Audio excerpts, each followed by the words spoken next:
Ally.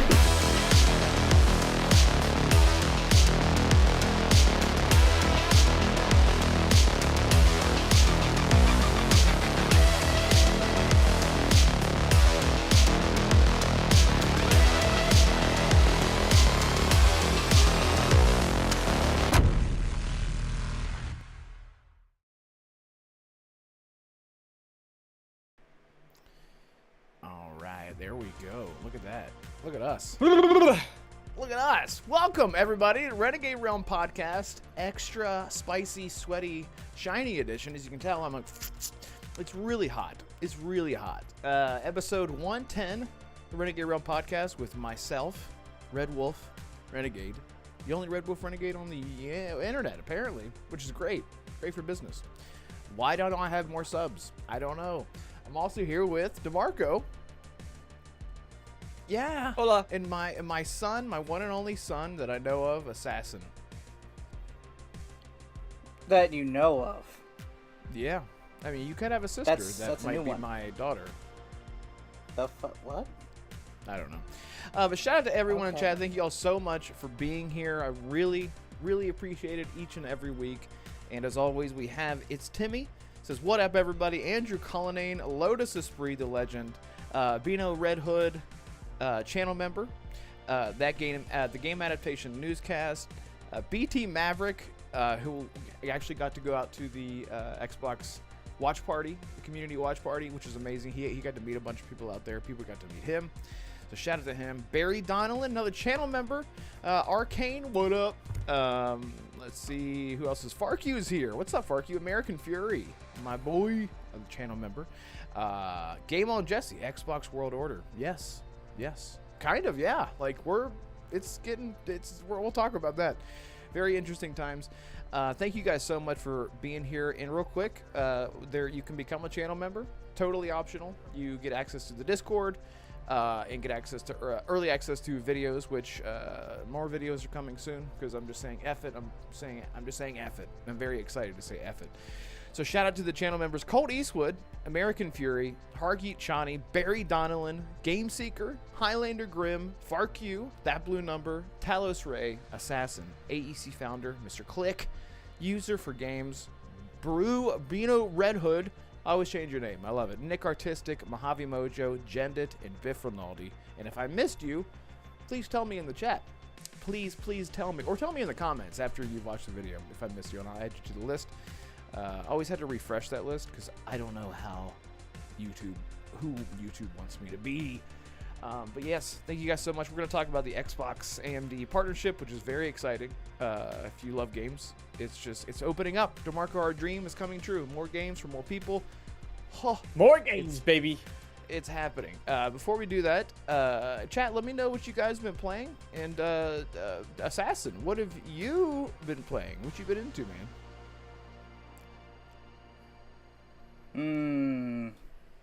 Well, there's this game that got announced at the Xbox Showcase that is getting a remake, so I figured, you know what? I don't want to wait till the remake. I actually want to play the original game. So, I went on Amazon, and I purchased a copy of Persona 4 Golden. Oh, for shit. PlayStation. For PlayStation? And Okay, it I was is... going to say, didn't you?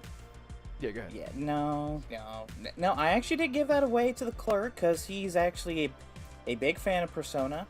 And he never played 4, he played 5, he played Reload, but he never got to play 4, so I was like, you know what? It's not going to give me a trade, and you just go ahead and have it. He's like, oh, are you serious? Like, yep, go ahead. That's awesome. I'm getting rid of all of it. So yeah, he is, last time I heard, he is playing Persona 4. It was when I traded in all my old consoles for PS5 Pro. So I have been playing Persona 4 Golden as of late. I'm currently in May. That is, and he's dead. That's it. Well, that was a great He's story, back to the Assassin. world of Thank Persona. you. Yeah, that was it. That's all he had to say about that. I clicked on the wrong button. I clicked on the back. I clicked on the back button. He's like, and I quit. And I'm done. And I'm gonna go I'm play done. it. I see American Fury says currently playing the Altars, which DeMarco, you could probably speak about that. I've heard it's Oh, very yes, good. I can. Lotus says playing Gex Trilogy. Dude, I love when people talk about playing 30-year-old games because I do the same thing. Matter of fact, I have been playing. I'll talk about what I've been playing in a minute. I've been playing everything. Let's see. Frost, Noise Mofo, what's up, man? Good to see you. Frost, you too. But I've been playing more Overwatch 2 at Final Fantasy 16 and a bunch of roguelites on Steam. Just jumping around. That's what I've been doing too. Jumping like all over the place playing random shit. BT Maverick says Ori Will of the Wisp on Steam Deck and The Altars on PC console Game Pass. Ori is the best Metroidvania after beating Hollow Knight this year. I've heard that Hollow Knight... I've played a little bit of Ori. I'm just not big on 2D unless for, like, I am excited about Replaced as an example just because it's so much different. But very excited. Game adaptation Rivals is almost all I play. A little of Fallout 76. Game Pass expires today, so I won't be able to play. Sad face. Dang, man. Shit. Well, yeah, Rivals is great. I missed that game. Savage Planet, Noise Mofo says. Yeah, I've heard people are loving that too. American Fury says Altars is very addictive. I'm not usually a huge base building survival game guy, but I can't stop playing this one. I think that's what he meant to say. Yeah. Let's see. Farky says finish Revenge of the Savage Planet today. Fun game, especially in co-op. Oh, I didn't know I had co-op. That's really cool. That's cool. But yeah, DeMarco, what have you been playing? Primarily, I was checking out the Altars, and I got to Act 2 of the game, and it's fantastic. It is genuinely, it has the Civilization feel to it, where you just, the game takes place over several days, and every time you go to sleep, obviously a new day comes, and you have to get as much as you can done within each day, and you have certain hours. If you wait too long, then your character starts getting tired and he'll work slower. So you're like, okay, I really need to manufacture certain components. But if it would normally take him an hour during the day, if it gets too late, now it takes 2 hours. If you're out and about exploring, sort of outside of your shelter, and it gets too late, then now there's radiation. So you can get too much radiation, and then you could get in trouble and you could lose a lot of progress. You know, because obviously it goes away slowly over time, right? So you need to manage that if you're out exploring too late at night and trying to get things done. So it's a bit of a balance. And then if you go, I think it's past 11 p.m. in game time, then your character starts getting exhausted and he'll wake up the next day. Every minute that you go to sleep after 11, he wakes up a minute later the next day. So you could theoretically push yourself if you're doing things, but then you have to realize that productive time when your character is able to do everything at the full speed gets shrunk. And in a game like that, I was playing on the hard survival difficulty, but the normal sort of like action element difficulty. They have 2 different difficulty settings, which I love. So I was doing the hard for the survival parts and the resource management parts, and the normal for the exploring. Because there's not like combat in the game. You'll find these sort of entities. It's very much like Stalker in that sense. You'll be running around the map, and you'll find these entities, and you have to shine, Alan Wake style, shine a flashlight at them to banish them, and then you're able to explore. But if you run into them, they can be very, very dangerous. And there's a lot of really cool ones. There's one that will, if you run into it, you know, it'll just flood you with radiation, then can almost ruin your entire day. There's one that time dilation works around it. So the closer you get to the center, the faster time outside of it goes. But the closer you are to the center, the easier it is to get rid of it. And like kind of shine your light, because you have to hit a target on it that's moving around. So it's this really neat game. It has the complete Civilization effect of just one more turn, one more turn, one more turn. The story is really interesting, super fun, and the characters are really cool too. It's a really neat story to see how all the different NPCs kind of act together and how you manage them, and if they're happy or if they're upset, and who's getting along with who and what's causing problems. And there's some choices, like just minor spoiler for it, but one of the choices I made, a guy was just like, he was feeling pain in his arm, and he's like, I can't take the pain. I was like, well, I'm not giving you meds because you're gonna get hooked on these meds. And he's like, no, you need to give me the meds, it's too much pain. And he's like, nope, not dealing with the pain. And he cut his arm off. Like, you wake up one day and he's like, there's a problem in the kitchen. and you go to the kitchen and he's missing an arm, and you're just like, maybe happened. should have given you the meds, because now he's bleeding out and dying, and I gotta like. How is this is something I was so interested. How is the voice acting between different versions of the character? The only kind of corny one that I've seen, they're really good. It's really good. In fact, right? it is. Yeah, it's the same voice actor. There's this There's this one moment where they go into like a full. I don't want to spoil it. It's just phenomenal. But they have, they have something completely out the blue, and it's so shocking and surprising, and it's a wonderful, wonderful moment. And it's like, it's the moment of the game where the only thing I'll say, it's a moment of the game where like they're all called the alters, right? Everything besides you. The alters are finally starting to like kind of get along with or trying to get along with one another. And it was absolutely fantastic. I loved it to bits.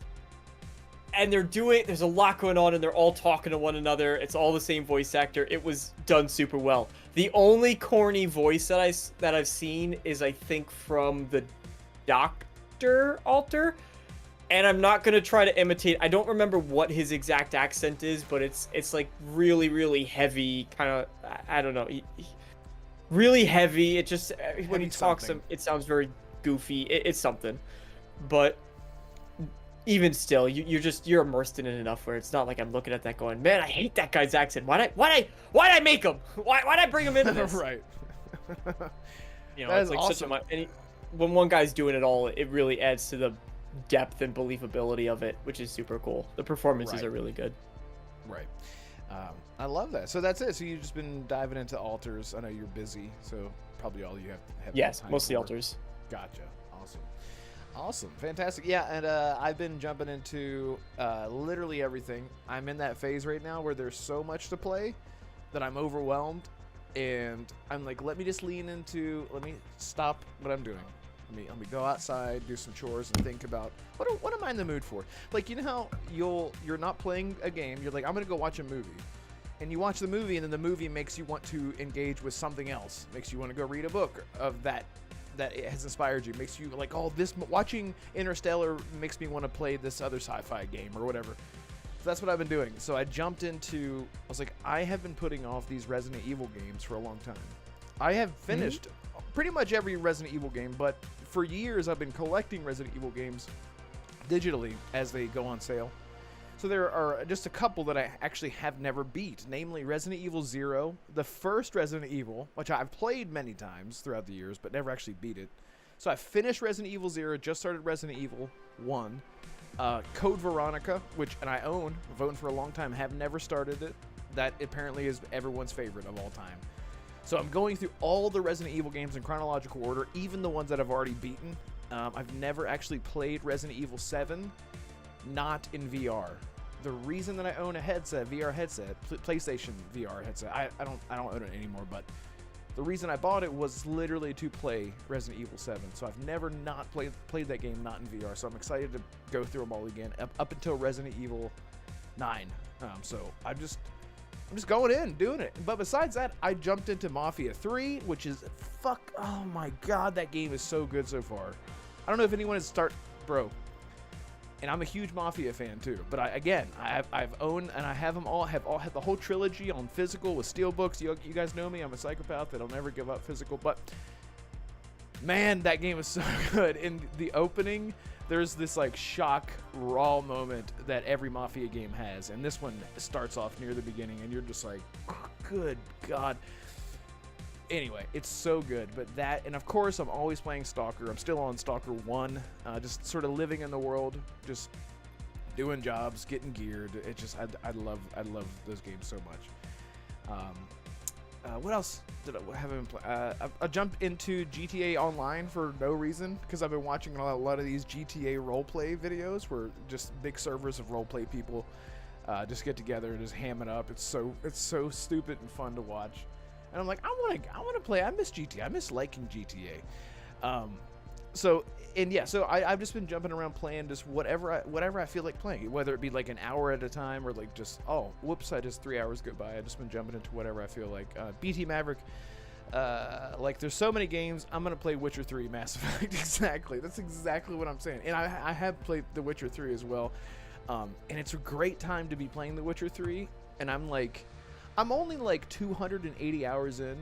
If you know The Witcher 3, that's could be nothing, depending on like I'm literally just got to Kaer Morhen at like 280 hours or something. I'm not kidding on one playthrough. But mods are coming for for Cyberpunk. I'm assuming it's Cyberpunk as well, and The Witcher 3 for console, and just I think it's just going to be more easily accessed. I think they're going to have a hub similar to how Bethesda has sort of began that trend, I guess. It's very exciting. There's so much to play, and I'm like, not even far in Doom. There's just so much to play, and I'm so tired of FOMO. I'm tired of buying games. I can't keep up. I literally can't keep up. So I'm going back and catching up on my backlog. It's been great. And there's Expedition 33 that I still haven't finished. Yeah, man. You got to keep going with that. Just peck away at it. Like, go play for like an hour at a day. You know or what something like that. Because you don't. You know what it was is I went into it. Well, it's at a good point where I feel like it's an appropriate spot to sort of take a break because I got like right when SKA has the opportunity to fly, it's like, okay, this is a moment where things are slower. But I will say that I hopped into it and I was getting in some fights, and it'd been a while since I played. It was kicking my butt, and I was like, man, why am I doing this right now? I didn't have the capacity to be like, all right, I'm gonna sit down, because it had such a climax to it. That was such a cool moment, and it got me so into this world. In fact, I bought am I wearing it? No, I'm not. I bought a shirt from Expedition 33. Like, I liked it that much, and I don't normally buy merch or things like that often. I'm very stingy with that type of stuff, but I liked it that much. I bought an Expedition 33 shirt, and I'll go change into it after, maybe. But yeah, please do. Yeah. Speaking of wearing things, I'm not wearing pants because it's so hot. Oh, I'm sorry. You were keep going. Go ahead. No, it was just hard to get back into with, but I will at some point because it's really damn good, and the world is super cool, and I like those characters so much. Yeah, it's the best Final Fantasy game that it made me want to go. Well, that was another one. Speaking of great characters and like you just love the world, because I'm such a psychopath with physical editions. I'm waiting, and I don't think it's gonna happen. I was on a show. Shout out to WebDave, Kayasanti, and Hargeet. I was on a WebDave show Sunday, and Kayasanti and everyone was like, just give up on the physical thing. It's ending. It's ending. You're a dying breed. Stop this, because I beat Final Fantasy 15. Okay, and I loved it. I've always said 15 is my favorite Final Fantasy game. 7 was my favorite universe. It's like, it's the best. I don't think it can be beaten in terms of just like the mix of That's Biohazard? No. This is Final Fantasy. Yes, Final Fantasy Biohazard. Yeah. Yeah. You know, when the Kool-Aid man jumps through and Cloud's like, oh, what are you doing here? And then he eats his family. That's my favorite part. But I have been... Cole says, I'm so sorry. I was crushing your love of physical games. No, you're good, man. It's just, I'm just going to have to I just wish they would say, and here comes this game, dude, there will be no physical edition. And I will say, okay, I'm glad you told me. I won't have to wait, you know? So I'm waiting to buy Final Fantasy 16. I haven't bought Final Fantasy 16. I can't wait to play it, but I'm like not buying it because I'm like, but what if? What if? Anyway, but I started playing Final Fantasy 15 again because that was a game that I was sort of rushing through it whenever I first got it, and I loved it, and I loved the story, but there were a lot of things that I just feel like I didn't give it its due diligence, and yeah. And, so I'm going through that again, and it's so good, man. Like, that game is so good. It's weird. I hate Cindy. It's so over the top, just like every like Devil May Cry game with their obsession to make everyone sound like this and have their boobs hanging out. Don't get it, but whatever. That's culture. But anyway, yeah. So been jumping into that just to hold me over because Final Fantasy 16 is calling my name, but I'm like, let me just get this out of my system. But it's a great world. I love the bro story. Just these bros out on a road trip. It's so good. It's so good. What is it? Bro. Have you done Tales from the Borderlands? No, I haven't played that yet. Oh, well, you could have if you watched It's on Holly my wish play list. it on her channel. You can see Holly's playthrough of Tales from the Borderlands if you're interested. Oh wait, Borderlands is in the subject line. I just saw the title of the video. There we go. Hey. Wow. Listen, let's get. Look, I know a lot of people here probably just want to get straight into the big news, so we can do that. CC says, "I love Cindy. I don't hate her. It's just, why you gotta have him hanging out like that? Come on. It's just like, I don't know. I'm just one of those people. I don't play games." I don't want to get into this. I feel like I talk about this like every other show. Anyway, but yeah. Talk about physical games. Yeah. No, boobs and stuff in this over-sexualized characters in games. It's fine. I'm not like shaming anyone if you like that. It's fine, but like it actually turns me off because I'm just like, what are we doing? Let someone be like realistically attractive. For example, Lara Croft in the new Tomb Raider game. I think she's more attractive as a video game character compared to like Stellar Blade because I'm like, that's not. She looks like a beautiful woman. She doesn't look like this over-exaggerated. I don't know. It's fine. It's fine. Like it's fine if you like that. I'm not shaming anyone. It's so absurd to me. I can't. Anyway, so, and thank you guys so much again for being here. We have almost 30 people here, over 30 people here. Please hit the like button if you're watching. I'm counting on you. Yes, just pause your game, just real quick, hit the like button, share us out if you have Twitter. That would be super helpful. And just know that we love you. We're so glad that you're here with us, and hopefully we can, again, each week have a great, fun, positive show that makes everyone feel happy and wonderful. KY Bob, what's up, man? KY Bob is in the hizzy for shizzy manizzies. What's up, man? Hope you're doing good, buddy. It's good to see you in chat. Yeah, so, okay, let's do this. So, oh boy. Sarah Bond, who is Sarah Bond of Xbox. Sarah X Bond. Not James Bond. Not to be confused with James Bond. She had a little video popped up today where they are officially Xbox is officially partnering with AMD. This is moving across, and someone just correct me if I'm wrong. I'm sort of just like paraphrasing here. They are going to be partnering with AMD, using the power of AMD chips and whatnot for their hardware moving forward, essentially.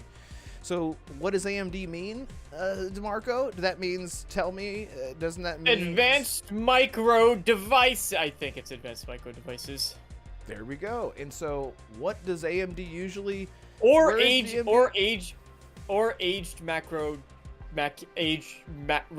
macular degeneration. Or Anthony Michael Donnellan, which is a wonderful actor that does not exist that I just made up.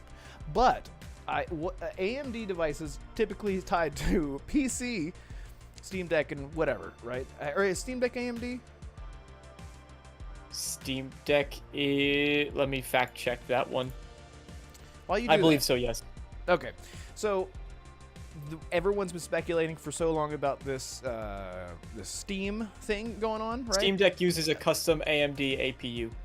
There we go. Okay, Infinity Doc. What's up, man? Good. I don't think I've seen you here before. I appreciate you being here. Says yes. Yeah, so this is sort of what everyone has been waiting to hear, and it's not been officially said out loud yet, but with the new ROG Ally X, seems that Xbox is definitely going more the accessibility avenue with having Steam capabilities, being able to play, yes, PlayStation exclusive games on your Xbox devices, whether that be a console, a handheld, through the cloud, Xbox Play Anywhere, and all that. And so I'm really excited about this. Like this is really, really exciting. So DeMarco, you are a huge advocate for just games for everyone, all the time, everywhere. Everywhere. Yeah. Look, what do you this think is a about smart this? move.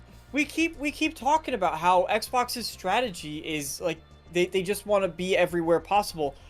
The next gen Xbox is basically going to be a fancy PC, right? In the sense that it's going to operate this. It's just going to be more user friendly. So exactly what you're looking for, Red, where you'll be able to sit down, press a button, it turns on the way a console will. But now you have access to all these different storefronts, right? So we talk about, oh, how is Microsoft going to keep making money if they're not going first party and they're not doing exclusives. Well, they've obviously seen a future where they're making more because they're on all these different platforms. And now when someone goes to buy a Steam game on your Xbox, who's getting a cut of that? Microsoft. Yeah. So now not only it's I don't want to say it's so far ahead of their time, because this is something that someone like myself has been screaming for ages, just to be like, let someone play Steam on a console. It's the only thing that makes sense. Or let people play your Xbox games on PC. It's the only thing that makes sense. But they're actually doing it finally. And so this is going to continue to be their strategy moving forward. They don't need to rely on first-party releases. More people get to play games. And on top of that, someone like myself, who I bought a PlayStation 5 because I was a person who said, all right, I have my PC. I could play a lot of my games on Xbox. So let me buy I could play a lot of Xbox games on PC, excuse me. So let me go get a PlayStation 5. So if there is, and this generation has been terrible, buying a PS5 was ultimately a waste, in my opinion. But let me have that console. I still did get to play, like, The Last of Us, you know, was part 2 or whatever, and I got to play a couple other things on it. But having an Xbox now that can also run my Steam games, that's a stronger pull for me. Because I can have my main gaming PC, and then I can also go in the other room and be like, well, I don't want to be sitting here in this chair after I just worked on a video for 8 hours or more, and I just want to sit back in my bed or on my couch or wherever and be able to have that. And so it's a great move. The only thing I would miss is I like this controller. Hey, I mean, I but like look, this. I want, if Xbox can do the haptics, then which we've heard they might be doing, then I'm on board. But this controller this one feels cheap. I don't know. Maybe everyone's gonna hate me, but this controller feels a bit nicer to me. Like, it feels a bit more luxury. It has more heft and weight to it. Maybe that's because this isn't like the Pro or the custom or something, you know. That's exactly why. But I can't go back. I cannot go back. So I totally get you with the weight and the heft and the grips and everything. It feels like it's not just gonna like slip out of your hands. Yeah, I totally agree. And I'm a sucker for gimmicks. The haptics are a good gimmick for me. And also the just the overall vibration in this controller. I like vibration in my controllers. It's interesting because it's not as good as in this. Steam allows DS5 is really nice. DS5 is really nice. What is that? It's probably what I said. Oh, did you say DS5 instead of PS5? Maybe. I didn't even catch it. I should. I love word flows and I didn't catch it. It's interesting because can't you on Steam? You can connect your PS5 controller, right, to Steam. You can do both. I do. Yeah, that's you can what do I both. figured. Some So games work better with an Xbox controller. Is Xbox going to get in trouble if they allow whenever you boot up your Steam app? When you boot up your Steam app on the next Xbox console, you're going to be able to use your PlayStation controller to play. What? Oh my God, it's crazy. Probably not. Crazy... It's just going to be because ultimately, that's the thing where Xbox is going to want. They make a lot of money on these. Oh yeah. They're charging. What are these at? These are at like $80 now to buy a controller. It's out of control. Yeah. They make a lot of money on the controllers, and specifically because obviously things like joystick drift, like this grip is starting to get faded. And it's annoying when it's not the nice new fancy grip. So I would replace it for that reason or something, the thumbstick or something. They would want their hardware on their hardware. Gotcha. Understood. Real quick chat. Lotus Esprit says, all about that base white handheld. Yeah, classic. The classic look. Sapphire. CC, what's up? Hey, girl. Hope you're doing well. BT Maverick. Steam Deck uses AMD custom. Oh, that's right. We were talking about that. Colt says, Xbox is killing it. Noise Mofo. If this happens, Sarah Bond's going to be on my wallpaper. So many people were raving about how nice she is. She's so, like, over the top. Like, yes, talk to me, and I will talk to you for 15 straight minutes and hug you and put my face right up against your face like she did with Colt Eastwood. Man, love that. Love that so much. KY Bob says, Red Wolf leaks say pre-order launches during Gamescom in August. Releases in October. White? Is this the console? What are we talking about? Handheld. The handheld. Oh, the handheld. Sorry. The white 500, black 800 USD, and euro prices are 100 more on each. Okay, gotcha, bro. If that's the price, I'm very interested in this. And again, I just recently for found the out. X version. Yeah, for Dear that. Lord. Yeah, that's what I. That's Which is a insane lot to me. for a handheld. Well, it not only That's is it way a too lot, much for a handheld. Think about the capabilities. You can do everything on it, right? Comfortability, and I You're just getting- found out that you're able to use your controller separate. So it's like set up your device as a little TV on the go. That's perfect for traveling and stuff. You're in your hotel room. I'm just projecting, but go ahead. I'm sorry. Buy an old school Game Boy 3DS or DSi or whatever, and then learn to play some good classic DS games on the go. I don't know, $800 to play on the go is steep, especially when you think that might be the price of their next gen console. So you get How a whole much- console that has more powerful hardware that you don't have to worry about battery life and. How much was the Game Boy SP? Remember that? I still have mine, by the way. Oh God, I don't remember. It's like $120, wasn't it? I want to say it was $120 back in the day. I could be wrong about that. I want to know. I want to know how things have changed. Let's see. Cody says no. DS5, the DualShock 5 100. Xbox. The Game Boy Advance SP launched in North America with a retail price of $99.95. What? That's insane. That's crazy. No wonder all the bullies in school beat me up and took all of mine and sold them. God, that's crazy. Think of all the drugs they could have got from all that. See, LeBaron says haptics is the first thing I shut off when I play games on PS5. It's funny, like I've only experienced. I don't have a PS5, but I have messed with it. Like I've gone over to like family members' houses and tried it, and it's very jarring at first. And I'm sure that once you get used to the haptics, it is a fun thing to mess with, especially games like.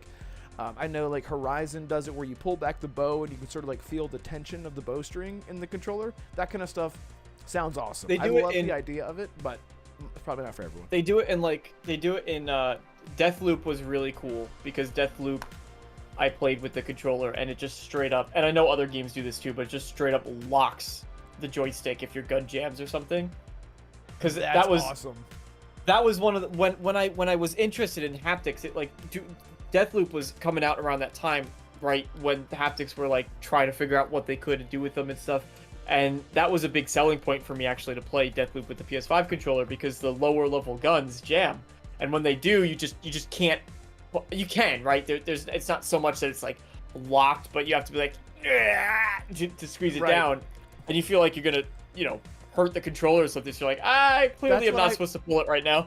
That's exactly how I feel. Like I'm fighting again. Like I probably shouldn't be actually trying to like just like pull it all the way down. But I'm Racing thinking games, about I that. think, do it well. Mhm. Star Wars Jedi Survivor also does it. If you like use your force abilities and then you just kind of keep spamming it, there's actual resistance when you go to like force push or something. That is so cool. See, I can imagine like playing Stalker, for example, like in your gun jams, and you're just like, that sounds awesome to me. That kind of I didn't think about that kind of stuff. I'm not familiar with it, so I love the idea of it. Let's see. Let's get back to haptics. Is the first thing I turned on. See, BT Maverick says I prefer the Xbox controller over the DualSense, and I use both on PC. And my DualSense select button got jammed in less than a year. Really? The select button got... Oh, wait, because the select button is the pad, right? No, Oh, okay. they got a separate one. Oh, gotcha. Look at that. It's a nice looking controller. I gotta admit. Let me see. Brewhood, Red Hood, R Hood, whatever you want me. I'm just gonna call you a different name every single time. He says, "Yo, I'm gonna send a pic on Discord, which is the channel member Discord. If you want to become a channel member, you get access to the Discord. Please, we're trying to grow it. We want to grow." But he says, "I'm gonna send a picture of all my controllers." Shaking my head. I have a problem. You do not have a problem. It's okay. Controllers are fun to collect. I don't know if I showed my Witcher controller, and I modified it. Like I took it apart and modified it even more after I got mine. I'll show it here in a little bit. Just remind me, because I'll forget. Dion, what's up? Good to see you here, buddy. Spartan661, good to see you, man. Good to see you. KY Bob, KY Bob says just no built-in batteries in the next gen controllers. Oh, just no built-in batteries in the next gen controllers. I don't want to plug it in every 4 to 5 hours. Let the fanboys talk. 2 new AA batteries or a fully charged Xbox battery pack. I guess I don't have that because I have like the dock where you just set the controller down on the thing whenever you're done playing and it's just always charged. But I understand the not wanting to plug in a wire to charge it. Yeah, kind of sucks. Anyway, I'll catch up on these a little bit. Let's continue the talk. Assassin fell asleep, so let's wake him up by asking him, what do you think about this future of Xbox where you can get on your Xbox and you can play everything, even PC games, even your PlayStation games? Is that going to make you go back to GameStop and buy back all of your games that you just sold? No. You can't because GameStop is selling cards now only. Oh, that's right. That's right. You can't stick the card into the No, console. because the message I got from this was that they're going to put their content on more storefront. That's what I mainly got from. Okay, right. But all available in one place. That's the go. That's the go. I read WebDave. WebDave, what's up? He said, "Let's go," and I was like, "That's the go. That's the get for the new hardware. Essentially, is the dream." Okay. Not interested. Why not? Just not. All right. Well, next topic. All right. Let's see. I think. Listen,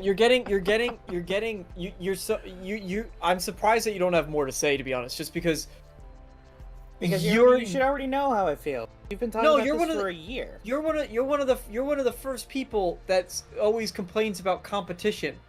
You're like, oh, competition. You say that a lot.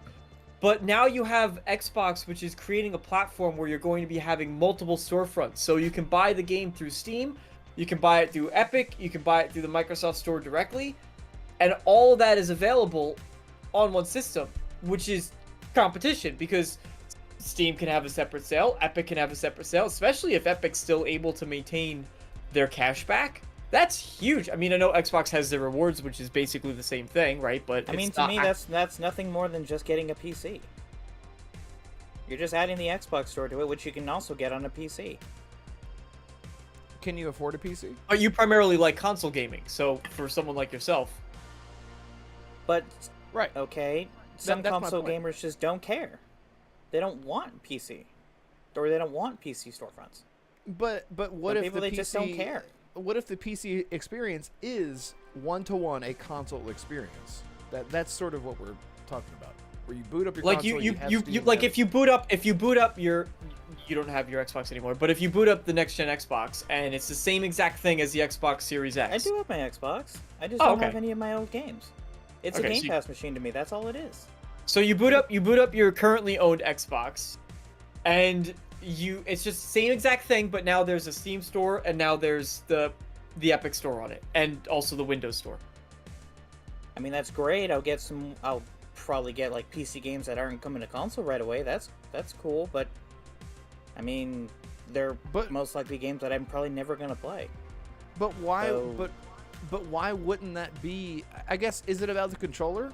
Is it like, what is it about? Because it would be the one place to play everything if that was the. It doesn't appeal to me. It just does not appeal to me. So what are you going with next console generation? PlayStation. Interesting. Okay, but those PlayStation games will be on Steam, aka your next Xbox. Not necessarily. Why not? There is no guarantee that Sony will not try to block their games. There may be limitations. I mean, they'll try. I mean, there is a good chance they'll probably do it.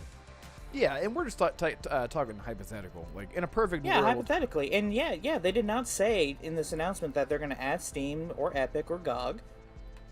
They're just opening up to more storefronts. Who knows? It may just be a new Xbox store. Who knows? Isn't there an appeal to that? There's zero appeal to that for you? Not really. At all? No. Alright. Okay. That's weird. Just like the ROG Ally does nothing for me. It's basically just it's the ROG Ally with an Xbox button on it. Yeah, Colt said exactly what I was gonna. I was gonna say I was gonna say something along the lines of that. Like, as Colt says, Sony cannot block their games on Steam without removing their games from Steam. It's against terms of service. Yeah, No, Okay, exactly. they can No, remove it then.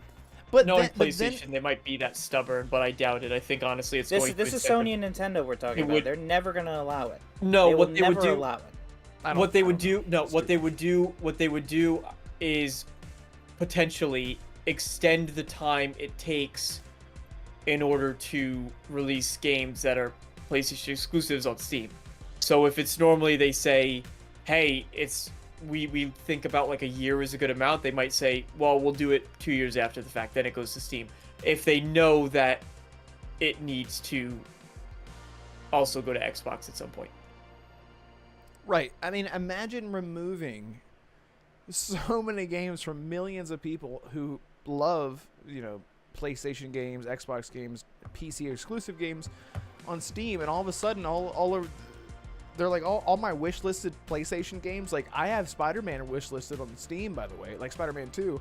What if one day I'm like, it's just gone? Like, I can't. No, it might be, well, one, you will have the license to the game, so I think technically you would have to look at the terms of service, but I would imagine that there'd be a cutoff, right? So any games that are already on Steam would stay there, which means Xbox would also have access to those, but anything moving forward, they would be more particular about. Right. Games like Laverne Lost Soul 98 Aside, Stellar Blade, games that are not owned by Sony would definitely launch on PC. But yeah, there's a reason why we haven't seen Demon's Souls or Gran Turismo 7 launch on PC. Or PlayStation launches their own PC storefront.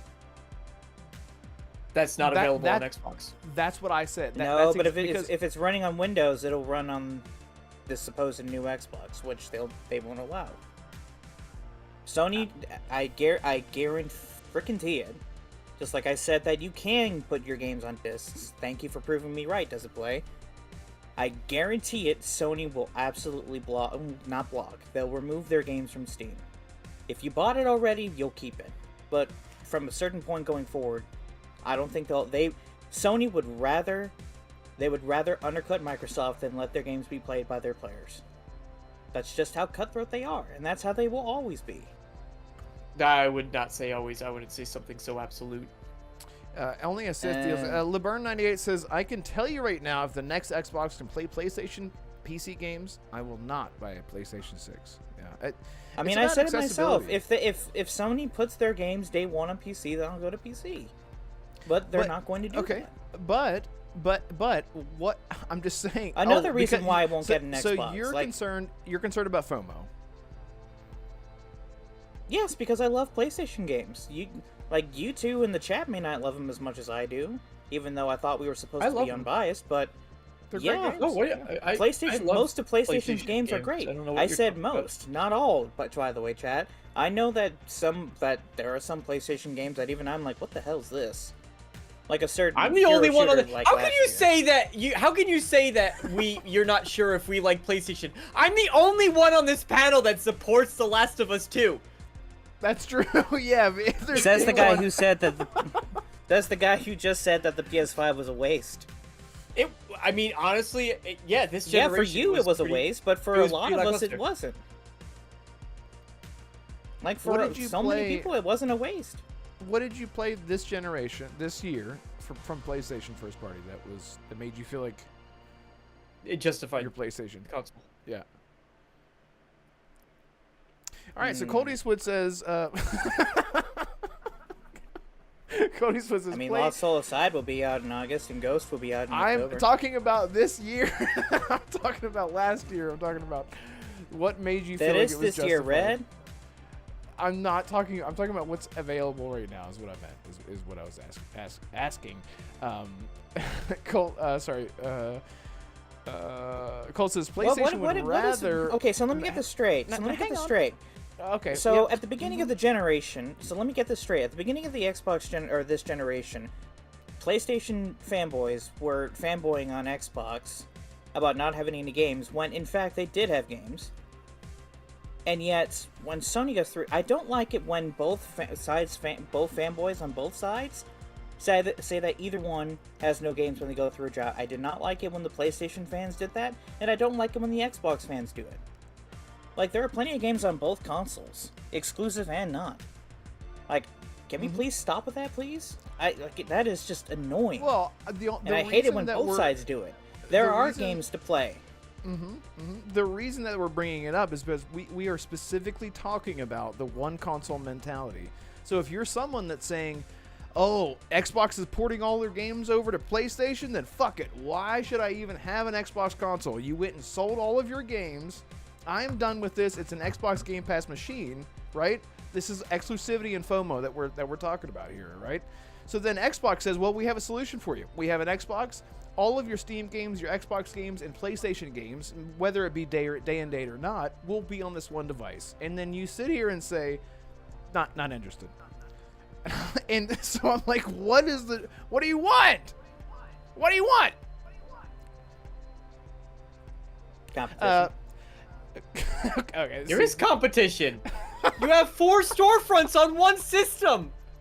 That's the definition of competition. Yeah, they're so smart with their competition. Like, by comparison, like, exclusivity is a thing that has been around it's been around forever, right? It became super competitive in the 2010s to, when we started seeing things like The Last of Us. Like you mentioned The Last of Us. In 2013 that launched. It was PlayStation exclusive. Then Ghost of Tsushima and like all these PlayStation exclusive games. Spider-Man 2, all these games. But then they came to PC. So the people like DeMarco, who are mainly on PC, were like, well, I will get it. I will get it. If the hype is enough for me to run out and buy it right now, I also have a PlayStation. But why would you own 4 different consoles, 5 different consoles, however many different devices, just to play something if it doesn't have anything to do with the UI, the ecosystem, the controller, your achievements, your profile, whatever? If that's what it comes down to, I understand, because I personally prefer the Xbox controller. I like the Windows UI. I'm used to it. It's Xbox. It's Windows. Like, it's PC. That's what I prefer. But if a game is coming to PlayStation, or if it's exclusive to PlayStation, I already know it's coming to PC. So why would I care who is making it if everything is all in one place? I guess is just the argument. But I respect your opinion. Colt says PlayStation would rather make their own store, right? But they'd have to block those users on Windows, as the Xbox will be a Windows console, right? Is there even an alternative to Windows anyway? I can't think of it. Mac. Well, Linux if you want, or Mac. Linux and Mac, yeah, exactly. I mean, a lot of people joke that Sony is a lot like Apple, so that would make moronic sense. Yeah, I mean, it's and again, that's just like, Mac is like not as supported for gaming. It's like, oh, and it's on Mac. It's like a big surprise. I know, like, Special Nick loves his Mac, and he loves when games come to Mac, but it's not for every single game. Sunrash, what's up, Sunrash? You're new. Welcome. Please, if you're new, hey guys, if you're liking the show and you're having a good time, please hit the like button. Leave a like at the least and a sub at the most. That's what I always say. That would be great. We go live every single Tuesday, 6 p.m. Eastern Standard Time. And if you're not a channel member, hey. Sunrush says PlayStation will do nothing. They want the free money. Yeah. Why would they? Why? That's another question. Why would PlayStation go out of the way to say, you know what we're gonna do? We're gonna sever all of our funding from this platform on Steam or on Epic or wherever they want to launch their games. Why would they do that? For the same reason they did not put any of their old classic games on Xbox. They did it for Switch, they did it for PC, but strangely, there's still no Xbox versions, even though Bandai's the publisher. PlayStation has basically, as far as I see it, 2 options.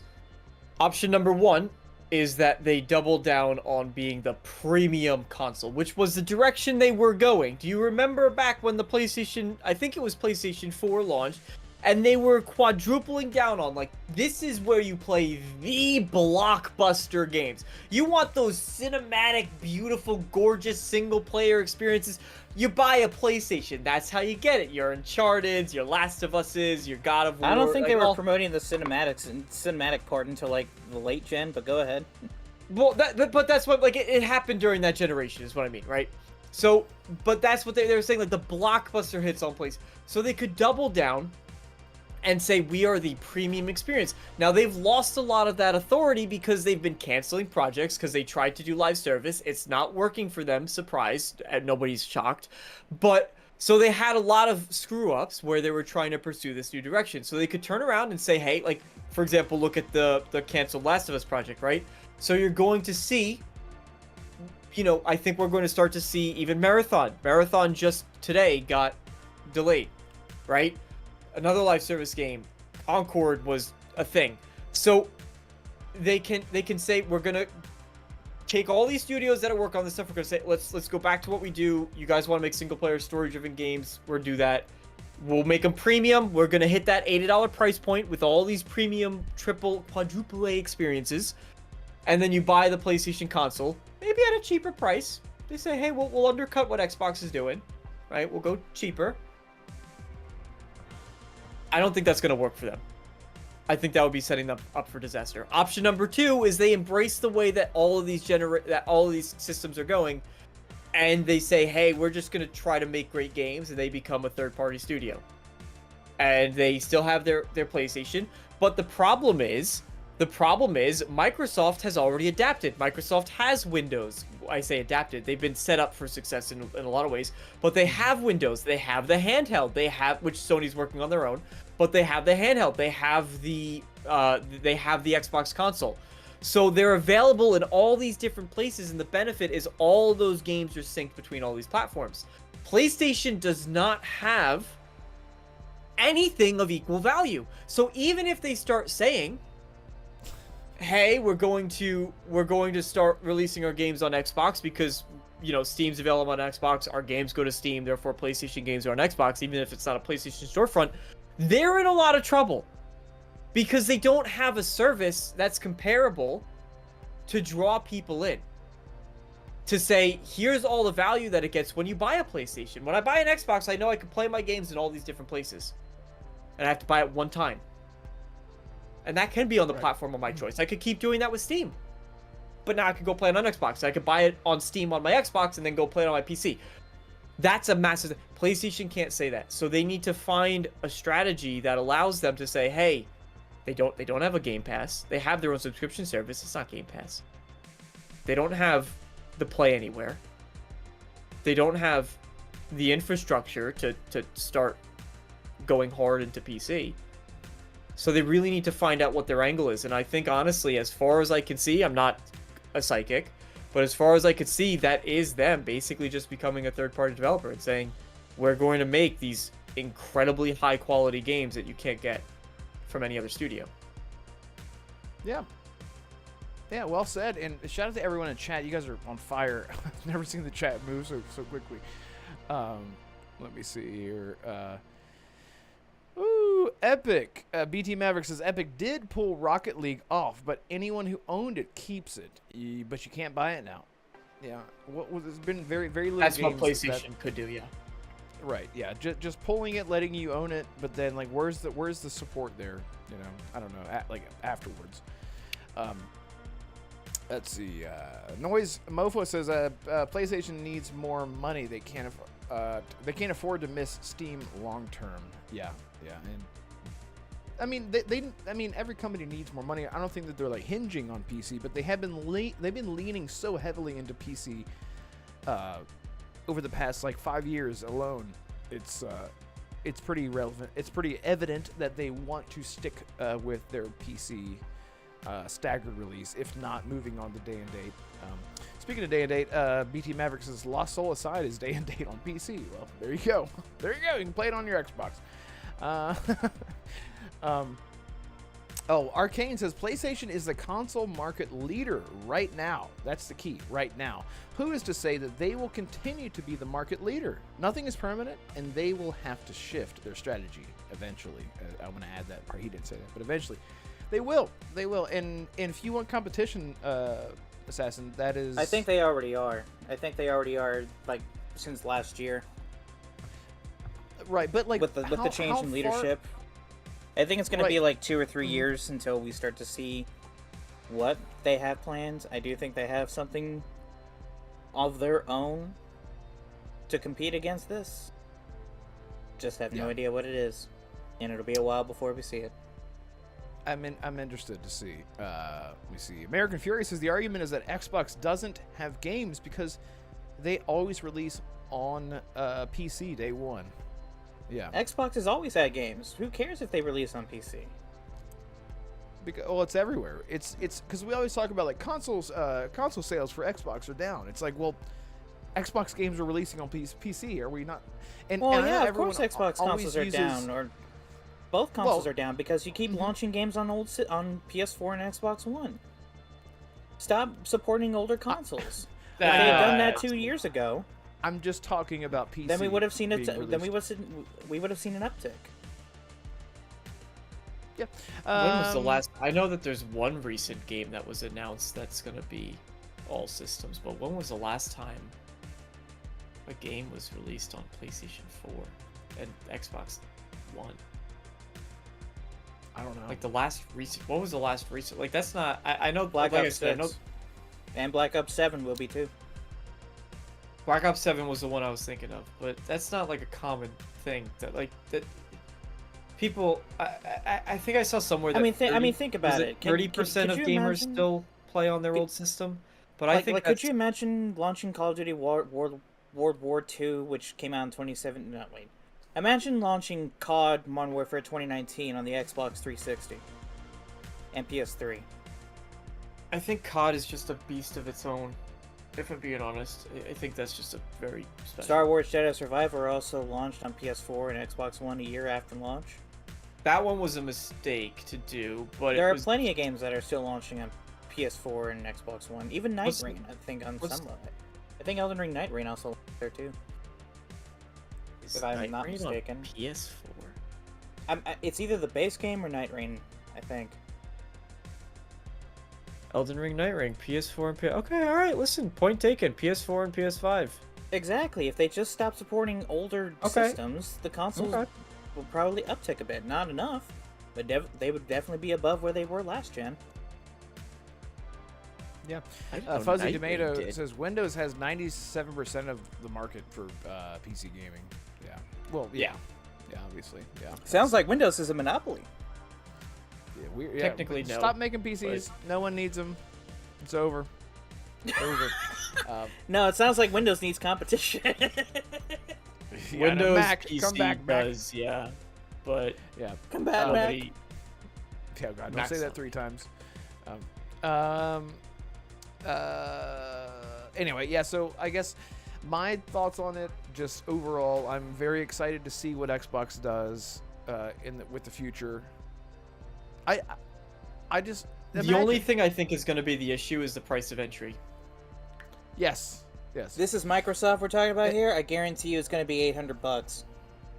That's my point, right? So you're saying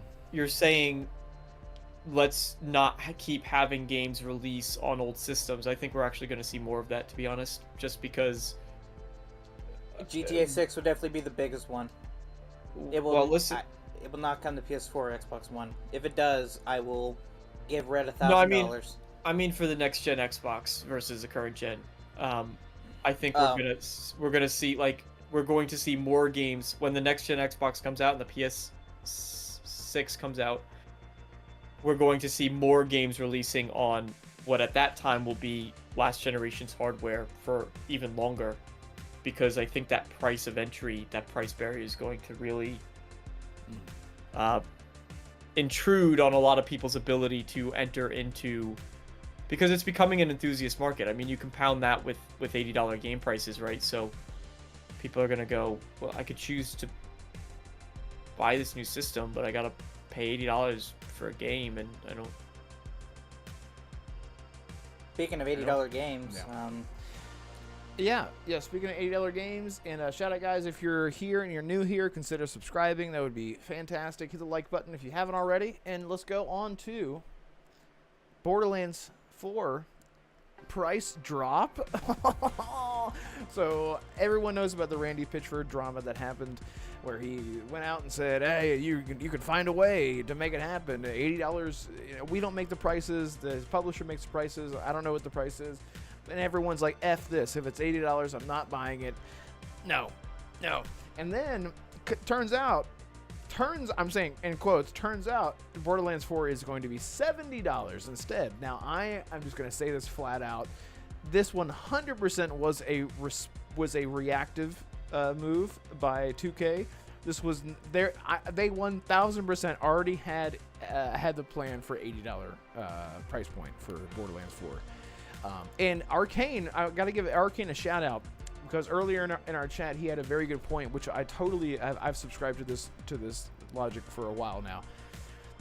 When prices are raised, we have to the comparison to a $50, $60, $70 games is now a quote a deal to us, right? So it's not $80. Oh, it's only $70. Okay, well, 3 years ago, everyone was losing their effing mind about the price increase from $60 to $70. So then $60 became the new stand. It was like, that's the good deal for us. And so after all the drama, it looks like everyone that I've seen talking about Borderlands 4 is like, "Oh, I'm definitely going to get it now. That's a great deal." I'm like, we were just on the cusp of like having this mind share of like $80 is bad. It's too much money. Like, what game is worth $80? And that talk went on forever. And as soon as Borderlands drops down by $10, okay, it's a good game. It's worth it. And I don't know. It's I mean, good. I'm glad that it's only $70, but I'm sure that 2K looked at this and said, "You know what? I think that we can afford like $2.5 million loss if we look at like what is $10 going to affect." And I'm just throwing that number out there, because the game's going to sell. The game's going to sell. It doesn't matter what the price would have been regardless. People can bitch and complain about the price. Even if it was $80, it would have sold tremendously well. This is a PR move. DeMarco, do you agree with me? Yeah. I mean, they did the same thing. Look, they did the same thing. Microtransactions entered the market the same way.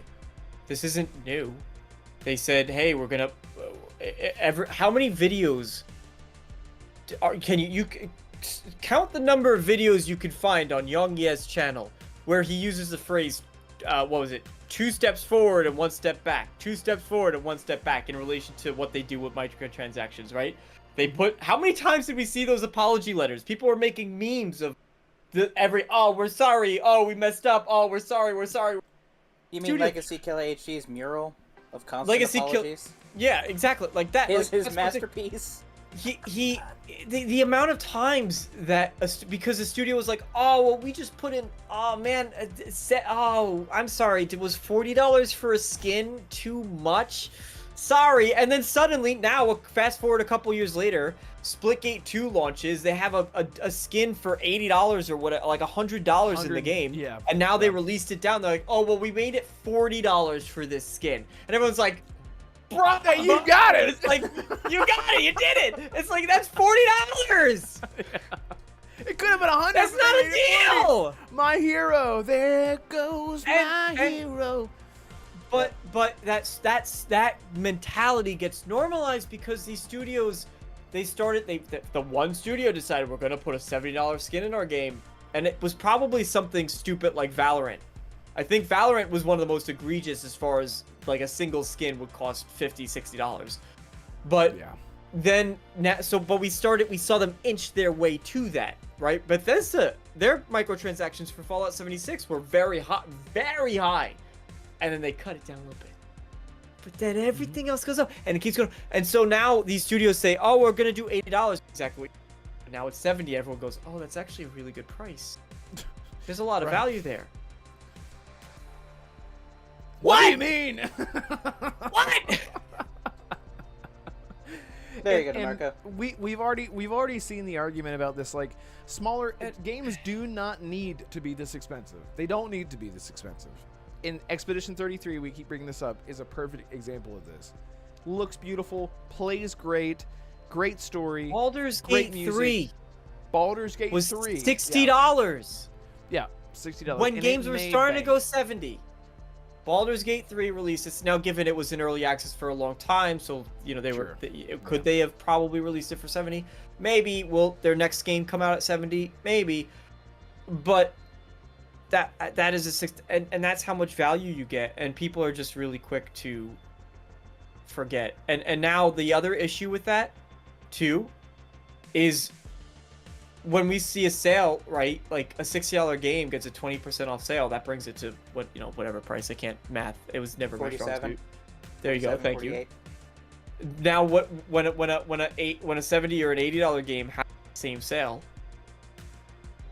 and you're just paying what we used to pay for games, but it's like, oh, but it says 20% off, and you see that 20% off, and you go, oh, deal. It's on sale. It's $10 off. That is really sad Man. when you think about it. That is really sad. Yeah, it is. It is. Yeah. So good for the people, for the Borderlands fans, but also we have no choice but to compare a lot of these games together. How can you compare a big, huge looter shooter franchise like Borderlands at 70 to a newer IP with Outer Worlds 2 at $80? So where's the value? That's where we have to gauge. It's really just about preference at this point. Dear. It's hard. Just wait, people. I guarantee there's going to be someone out there who's like, well, Randy Pitchford did this on purpose because he wanted the outrage, because he wanted the price at $70 or $60, so he intentionally caused it because he's just 2 steps ahead. Yeah, he's And crazy. we're all He's living trying to over. win. Yeah, I was gonna love bring this that up. character. Like, I was gonna actually bring that up to Marco. I did see someone bring that up when he talked about it earlier today. It was like, yeah, man, I bet Take-Two was like, yeah, we want to make it 80, and you're like, nah, I'm gonna tease the $80 and I'm gonna show you the reaction. It's like, oh shit, they do not like the 80. All right, 70 it is. Right. Like, no, that is not. I guarantee you both Randy and Take-Two are like, all right, we're going $80. We're gonna screw these people over. We're gonna screw Arcane over. We're gonna make them pay $85 after tax. Oh wait, no, wait, $91 after tax. Shit, they don't like it. Can we bring it back to 70, please? Fine. Yeah, and they're still going to be selling their Okay. golden keys, right? They're still going to have tons of DLC and expansions that will probably also be a little bit more than they're maybe feel like they're worth. They're launching the deluxe edition, whereas I just saw $200 in Australia for the deluxe edition of the game, and that comes with 2 DLC packs, but people are going to buy that. You don't know the length of those DLCs, the quality of those DLCs. Hell, you don't even know the quality of the goddamn game. But it's messy. I can't justify buying Borderlands 4. I'll wait till all the DLC gets lumped into a thing. Just wait till it goes on sale at $60. No, when all the DLC gets bundled together in 3 years or so, then I'll be like, hey, Borderlands 4 is 50. That's $60 if they don't make it a live service, DeMarco.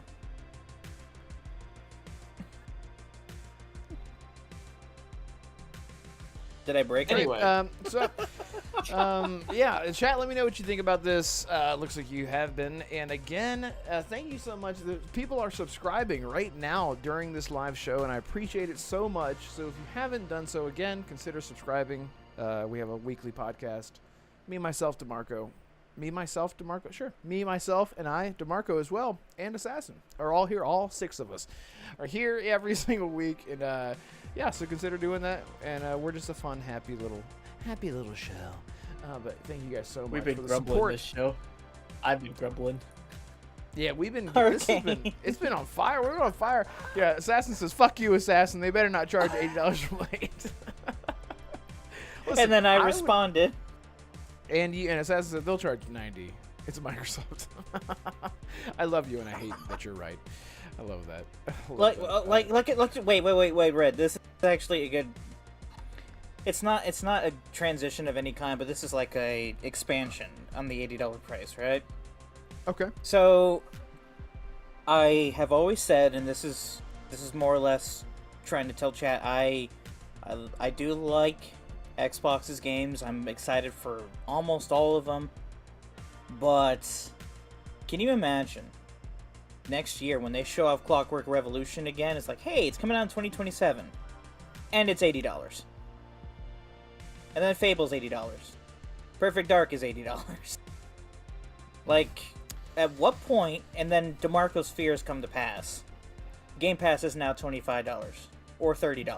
They just had a rumor. It can't, like, it was just no, wait, worded. DeMarco, they have a price increase once a year, so calm down. So, I'm kidding, they don't. But Yeah. $25, 25 to 30, I'm just gonna estimate, for Game Pass per month, or $80 first party. Neither. It's just on a. Either is terrible. I predict that's Alright. going to happen, People will and still, I predict Sony will follow. People and will then Nintendo still- will follow.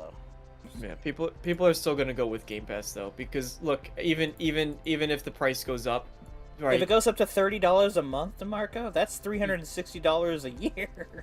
Hey, $360. Yeah, but listen, no, we live in an Red? economy. We live in an society. economy where Just people laugh. would prioritize paying in installments. We live in a renter's economy now. People I'm one of are, those people, by the way. I don't pay people full price for my don't- steelbooks. People don't mind renting their homes, leasing their cars, subscribing to HBO or Hulu or whatever, to Game Pass. That is, everything has become a subscription service because it works. Because, I just got a car recently, right? I had a car accident. Mine was totaled. I needed to buy a new car. There's a massive appeal. Now, I'm not rolling in money by any stretch of the imagination, but there's a massive appeal to leases coming to me and saying, hey, you could lease this car for $150 a month, or you can pay $400 a month in car payments for the next 5 years, or what, like, right? So what am I gonna do? For a lot of people, that's just a more sustainable way to do it, is to pay in a subscription format. So even if the price goes to $30, yes, I think people will stick with it. I think a lot of people will definitely do it, but I think a lot of people will not be happy and will actually cancel Game Pass, especially if they're not using A lot it. will. A lot will. But we had this discussion before, right? We had this discussion, I think it was last week, where we talked about the fact, or maybe it was on my show, but we talked about the fact that they don't care about us. It was last week's show. They don't care about me, the budget-friendly consumer that's not buying $80 for a game. They don't care about me. They want to push you out. The people who aren't going to pay $30 for Game Pass, they don't care about them, because the money that they're going to be able to make on the premium cost, those price increases of Game Pass, far exceeds the value of losing some me. And that's what they're going for. And they're going to continue what their strategy will be with any of these subscription services. Any of them. What their strategy is they're going to keep increasing the price until they see that drop off is too significant, where they're like, shoot, now it's actually starting to hurt, and we're starting to feel it. And then they go, all right, we need to back off, because of course they still need to be able to produce the output, right? So a company like Obsidian working on a Grounded 2, Game Pass subscription, that's exactly the type of thing that a Game Pass subscription fuels, right? Can you imagine if Grounded 2 was $80? God, no. I can't. It won't It's like be. No. 50, 40 maybe, right? Like the 40. first game was 50, 40, probably, I think, outside. Probably 50. But then again, The Outer Worlds 2 launched at 50, and now the sequel is at 80. So Grounded 2 is going to don't be be too $50. surprised. I hope you're right. may not agree with you on many things, DeMarco, but this one I hope you're right, because if it's not, and it's $80, your crash out is going to be legendary. American Fury says that's why Game Pass exists. Easily $25 a month. I play Game Pass literally every single day. Between that and GameFly, I'm saving thousands of dollars a year on games. Yeah, exactly. And DeMarco and and Assassin talked about this last week. This is another strategy. This is the mind play where they go, $80 games? Well, you can't afford it? Haven't you heard of our Lord and Savior Game Pass? There you go. Boom. Day one on Game Pass. You don't have to pay the $80. You get it all. 25. Hey, Red, you know what I just realized talking about this? Yeah. I think everyone in the community owes Ubisoft an apology. We will own nothing and we will be happy with it. Yeah, I knew you were going to say that, yeah. No one owns your game, no one owns their own games. Yeah. I mean, no, prices don't go down, and we will accept that. No one owns their TV shows. No one owns their audio. No one owns anything anymore. Yeah, I buy DVDs for movies I love. I do too. I actually just ordered The Expanse Blu-ray season 1 because I'm gonna start watching that because everyone has for years have told me you need to watch The Expanse if you love Mass Effect. Assassin, did you just tell me no? I don't buy DVDs. How dare you son of a bitch! I was talking about Red, not you. I know you buy physical.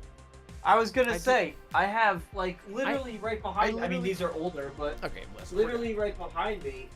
No, Red, I made that joke with DeMarco because I can actually see the discs behind him. I can't see yours. I got a signed copy of Godspeed from Olin Rogers, and then I have a whole drawer that's just dedicated to movies that I purchased. Thank you, I didn't buy these, but I would have. But this is from Hargeet Chani. These are the Blu-rays of some of the best movies. Oh wait, you can't see these. The Batman, Spider-Man, I have the Lord of the Rings. Yeah. And my Lord of the Rings in the other room. The entire franchise. Sorry, I'm waiting for the focus. There it goes. Of Dragon Ball Z, all on Blu-ray. Look at this. So happy with this. This is like one of the best things. Yeah, Ubisoft just said what the industry wants out loud. You will own nothing and you will be happy with it. Just want to show that's that off. Nice. But yeah, I love physical media, and so there are things that I own. But whenever I saw that, again to the point, I want to start watching The Expanse because there's the Telltale game Expanse that I never got into. There's the game coming up that looks amazing. And I saw watch the show, yeah. Yeah, the only way to watch The Expanse is to subscribe to Amazon Prime and to watch it that way, apparently, unless somebody can correct me. But I was like, no, I'm going to spend $13, get the whole season and on Blu-ray and just own it. So, yeah, there's always, hopefully, I always say, more options. Give us more options. And I know this is a controversial take, but I wish that the physical games were the ones that are now $80. There's 6 seasons of The Expanse, though. Yeah, it's not a lot. It's not a lot. It's like, I think it's 62 6 seasons isn't a lot. Listen, you're talking to someone who watches Dragon Ball Z and Walking Dead, okay? So that's not a lot by comparison. It's like hundreds and hundreds of those episodes. Dear Lord. Anyway.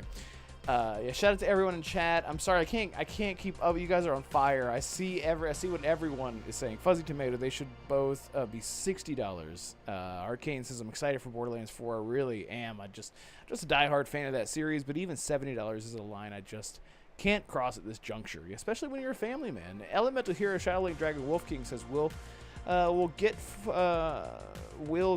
for the video game crash that everyone from their mother. I don't know what that means, but wait for a sale on items like average consumers have done.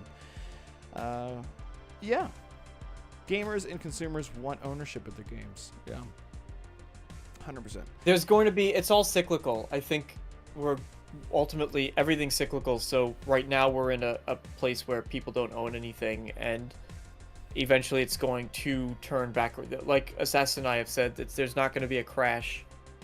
It's gonna be a slow burn, and it's going to.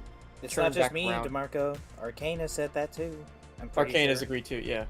Arcane, but it will come back around. It might be It will you know, not be the crash that we think it will be. No, but before we get back to ownership, which I think it's going to still continue to get worse for the next several years, but it might be 20, 25, 30 years before we start seeing it return for something like that, because obviously it's a massive like the renter's market is a huge economic shift in terms of buyer. So what and you're then, saying is what me and Red have said will happen. Well, I think people will start to drift back towards physical media once they realize, oh shit, we actually don't own anything. No, not necessarily. They're not going to do it. They're going to. I think what's going to happen is they're going to want to. And again, we're speaking purely hypotheticals, and I'm not an economist. I'm not a mind reader. I'm not a psychic, right?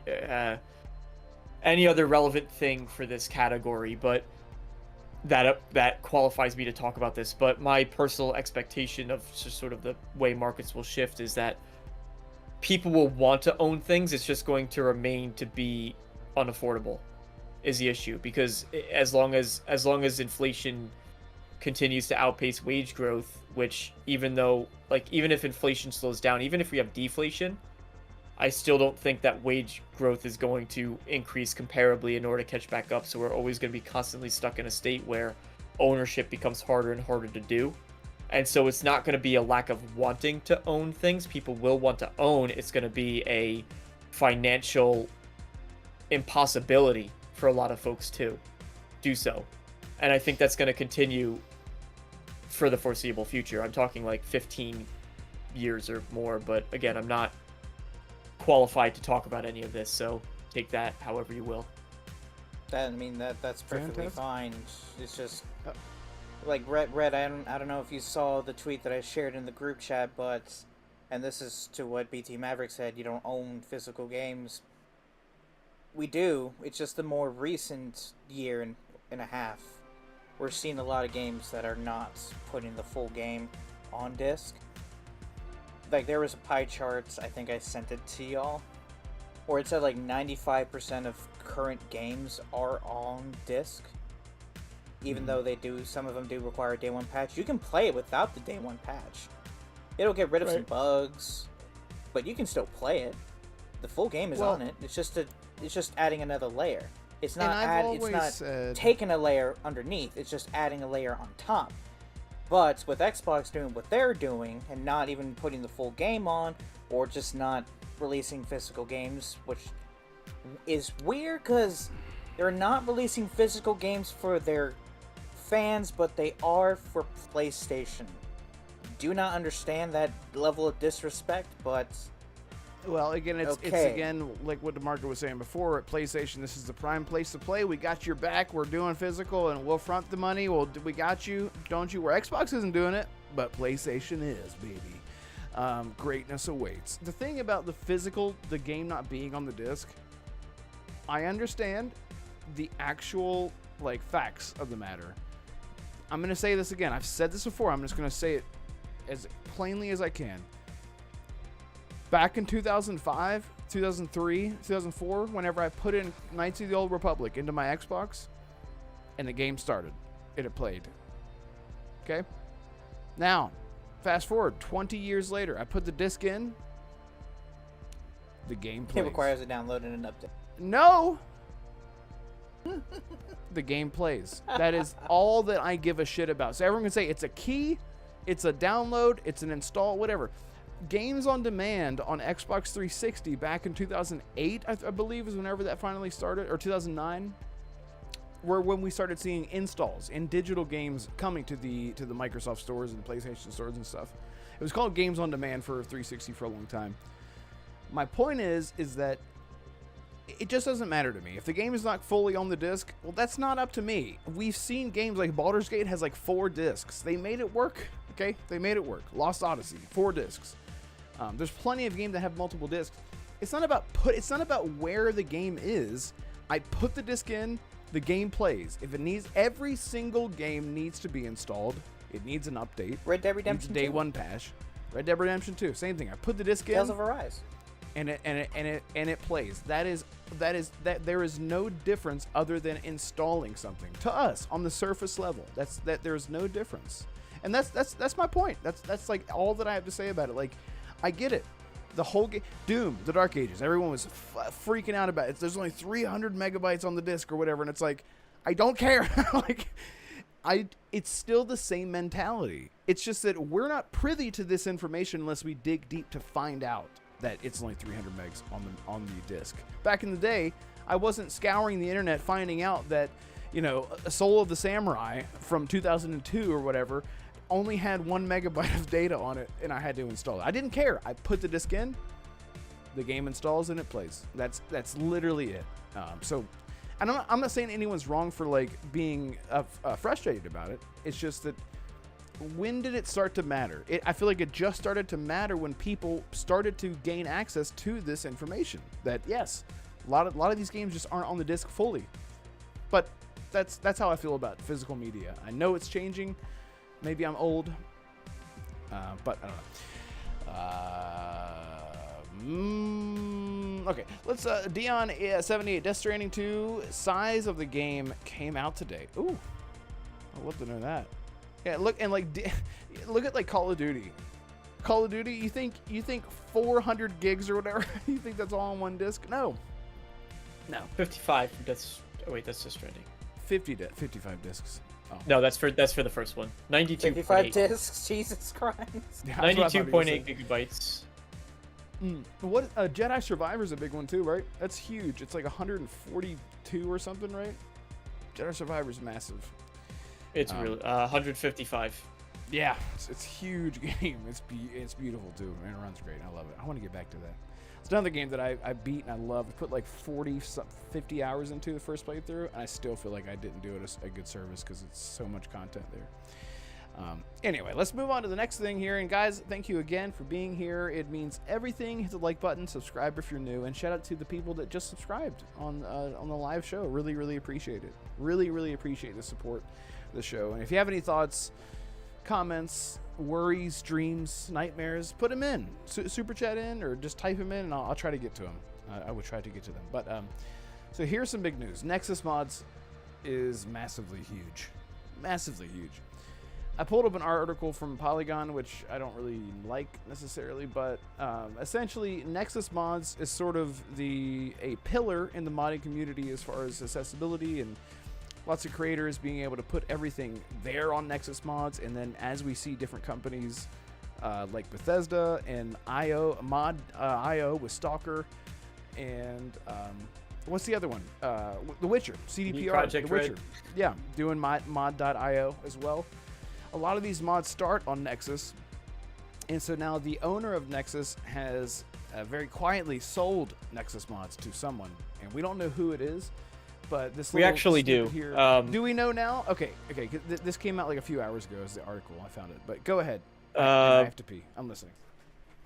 Okay, I have to find the information on it, but this is Juicehead, who Juicehead is a really great. If you like Bethesda-focused content, Juicehead is one of the best, and he's been covering this really closely.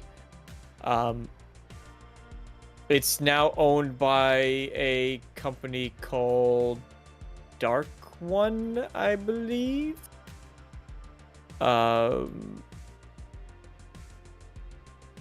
Just trying to find the exact details. So basically, this new company that stepped in, they are so far saying that they're just here to kind of expand.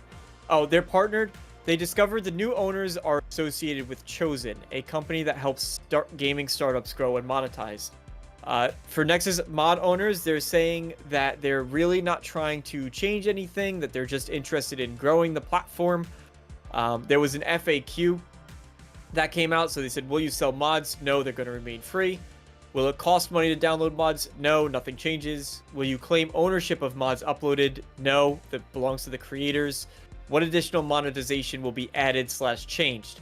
This is where they gave a bit more of a vague answer. They said monetization is hard and Nexus Mods is a complex platform. What matters most is continuing to support mod authors, delight users, and keep the lights on. We're not changing the core model. No aggressive monetization, no paid mods. If anything, we're aiming for fewer ads, not more. We'll take a community-first listening approach, and we won't compromise on what makes Nexus mods special. Now, that is, of course, a lot of PR speak to say, hey, we gotta figure it out. We don't quite know what it's going to look like just yet, and we need to sort of decide how this is all going to play out as it continues. But ultimately, what they're saying are the right things. Doesn't mean it's going to stay that way, and that's what people are primarily concerned about, because their priority, as they stated, their priority is long-term stability, not changing the direction of the platform. Time will tell where that goes.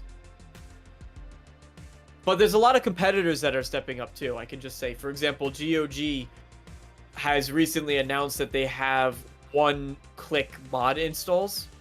So I think you don't even need to run through a mod installation. Like currently, if you're downloading mods on PC, you probably have a mod management tool, like, for example, Vortex, which is partnered with Nexus Mods. GOG is launching a thing where you don't have to worry about that. It's just one-click install, and then it's done, which is fantastic. Mm-hmm. Sorry, that was a lot. It was a lot that I had to do. Catch me up on what we covered, because I realized I started to disconnect the desktop. And I was like, if I walk out of the room, everyone loses audio. I was like, shit, man, I literally can't. They're partnered with a company called Chosen. Chosen is a company that helps gaming startups grow and monetize. They mentioned that the short Spark Notes is they're not currently changing how Nexus works. We don't know if that's going to change in the future or not. Right now they're saying we're focused on long-term stability, but they bought the company for a reason, right? They saw potential in this. They didn't just buy it because they're like, hey, we want Nexus Mods to continue and be really generous. They bought it because they saw a monetization opportunity. Right, or exactly. Financial profit opportunity, right? So yeah, they have to make their money back. They need to make their money back. They need to make their money back. And even if Nexus is turning a good profit, they're like, okay, we buy this company, these are your profits, we can expect to make it back in this amount of time, right? And then it'll be profit from then on forth. Doesn't mean they're not going to want to see a faster return on their investment. They said they're not just suddenly going to start charging for mods. If you have premium lifetime membership, you still get to keep that. You know, things are generally remaining the same for the time being. But I mean, how can they monetize it? Like, where do you think that they could make this? Oh, shout out Big Lou Ravens. I thought I was subscribed from the Watch on Colt Eastwood channel. That was a long time. I haven't been on Colt show. I probably never will be again because I ruined the last show that I was on. But thank you so much for subscribing. I really, really appreciate that. Thank you so much. I did Ninja Invade, and I'm not kidding. I literally am not wearing pants. It is so fucking hot right now. So whenever I go off camera, I have to like slide sideways. Anyway, my question is, what do you think that they could do to make Nexus mods better or different, or more importantly, more accessible? Because again, Mod.io is sort of, I'm not saying it's blowing up, but it's getting the attention of mainstream companies like CDPR, like GSC Game World with Stalker. So they're sort of ahead of the curve there. They're sort of taking, again, the Bethesda route with mods, making it more accessible, making it easier just to mod, by the way. And even GSC Game World last week launched their modding guide because they want more modders to come in and support the game, again, like Bethesda games do, like Bethesda game modders do. So they're like setting everyone up for success to make things easier to mod. So I'm wondering if Nexus Mod would do something like this. And it's not just focused on I just keep bringing up consoles because I am mainly a console gamer, but do you think that Nexus Mods would go that route, like try to make a partnership with, because again, from what I understand about when it comes to modding, it's not even necessarily up to publishers. it's mainly up to developers if they want to allow these things to happen on their whatever their games are. So that's why like Xbox Well, the publishers stepping get in. involved from a legal perspective, right? Right, exactly. And that's why like things like you can't have like Spider-Man outfit in Fallout 4 on PlayStation, but you can on Xbox because PlayStation's like, no, stop. So it's exactly a good point. So I'm wondering, yeah, like what do you think the future is with Nexus mods? Do you think they're gonna do something with like Mod.io is doing? I think that their best benefit is to just improve the availability of mods, right? So mod.io is very accessible for consoles, but ultimately I think the what Nexus would need to do is to they tried and it didn't necessarily work, where they tried to do these mod packages so you could just find like a creation list and authors, you know, could put, but the issue was if there were it was just really complicated to manage if there were updates that broke certain things. They didn't always work. If one of the mod authors pulled their mod, then it had to stay in the mod package because Nexus had to guarantee that these things would work, right? So there's this really messy issue that went on. This was about a year or two ago, when Nexus was kind of struggling a bit. And ultimately, I think the name of the game is accessibility and making it less intimidating. Yeah. But Nexus was always right. I think that mod.io is great for consoles, and they might really gear for the console market. And maybe we start to see things shift on PC, right? If I'm playing Stalker 2 on PC and I need to go to mod.io to get most of the ones I want to play with, then we might start to see things to shift because authors are going to say they're uploading them on both places, right? But they'll say, hey, I need to make sure I do it here so that the console players can get access to it. Nexus maybe just has the PC market sort of locked down, and mod.io will say we're gonna be for consoles, and they can coexist in that way, I think. Yeah. As far as what they're gonna get out of it, right? They might just introduce more tiers, right? Right now you pay to get premium, it gives you faster downloads and stuff like that. They might just kind of segregate their tier lists of what you get and put in more monetization that way if they choose to do so. Well said. Very well said. And Assassin, do you have any thoughts on modding for like the future of Nexus mods? I know you're mainly console guy. You don't mess around with mods or anything like that. But have you ever messed around with mods, like for Bethesda games on console? Absolutely, yeah. So what do you think about like what if Nexus had something like that? Do you think that's a possibility? What do you think? For Bethesda games or just all games? Just any games? Yeah, like do you see that as a possibility? I don't know. Do I see it as a possibility? I believe so. I think it would come down to the publisher and what exactly is allowed and what's not. Would Sega and Square allow me to mod Cloud Strife into Persona 3? If not, then no, I'm not as excited. But if they do, heck yeah, let Nexus come and shake things up a bit in our current gaming lineup. Okay. But do I think it's a possibility? I'm going to say 50-50. I think there's some things that we're just not thinking of that will probably prevent it from coming to console. But at the same time, there's also probably the same amount of things that would actually allow it to come to console. Sony would obviously be a bit more restrictive, like you mentioned, Spider-Man mod is not allowed in Fallout or Skyrim or whatever you said, but it is on Xbox. Mm-hmm. So I think Sony's going to be a bit more restrictive, only when it comes to their IP. I believe it may be a bit of censorship, which I'm not even going to get into that. But yes and no. Yep. I can see an argument for both coming, or the Nexus mods coming. Yeah, it's a weird... Just let me put Stroud in Persona 3, man. Let me put Cloud in there. Cloud? That'd be cool. Yeah, I would love to see that. Yeah. Yeah, and shout out to everyone in chat again. Home in under an hour, new record, Biffernaldi says. Yeah, be safe, bro. Be safe. American Fury, I first saw you on Cult Show. Oh, okay. Man, it's been a while. It's been a while.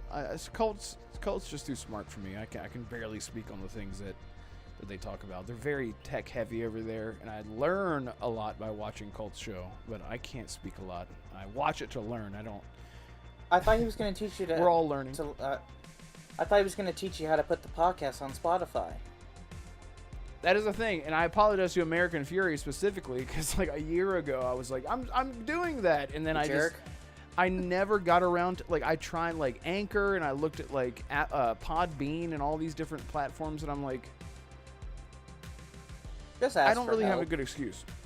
I know I do need to ask for for help.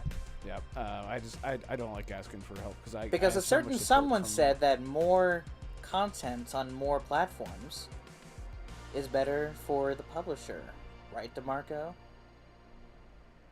Yes. Yes. So exactly. Spotify. Hell, I don't know. just You put used to us be on able. iTunes. You used to be able to search, like when I had a podcast before that was running. You used to be able to, and it would come up everywhere. Like obviously, you had to do that direct search, but. Red, is there a reason? No, I think you did tell me there was a reason why we couldn't do both. Do what? Spotify?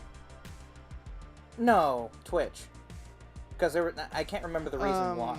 Yeah. I can't remember what. I think there was a but technical reason. Yeah, like I can't run. Yeah, I can't. You can't remember run what, YouTube and Twitch. It's like your YouTube, PC, Twitch, right? and OBS, and then through Twitch. Like it's like another headache, another technical headache that I don't want to bother Jonas with, who is the executive producer of the show. I mean, as long as you pay everyone's Jonas, show. I don't think he'll care. I have tried.